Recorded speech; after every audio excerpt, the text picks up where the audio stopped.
Sourish, what are your earliest memories of Durga Puja in Delhi? And I can imagine you with your father walking around Gold Market, walking around Kalibari, as you were telling me about an hour or two back. What were the sights and sounds and what was the vibe like in those days? Well, before the Durga Puja became like Shamrat's Durga Puja, which was just so big that this time I couldn't enter it.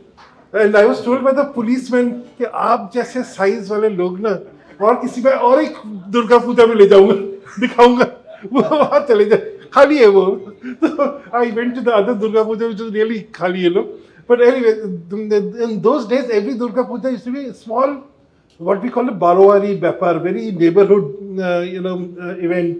And I remember I used to love Durga Puja for two things, One, of course, for the food, and the other for the jatra at night, And that jatra, I don't know, somehow has vanished from our cultural life, where every person in the neighborhood would become something or the other.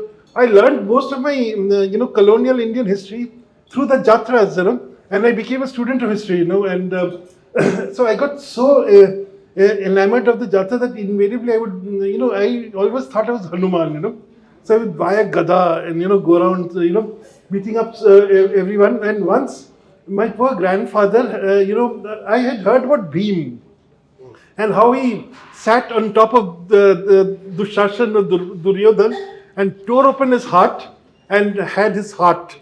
After the Mahabharat war. So I would sit on my grandfather, very frail man, and pretend to be Bhim, tearing open his heart, So that was the impact Durga Puja had on me and the Jatra.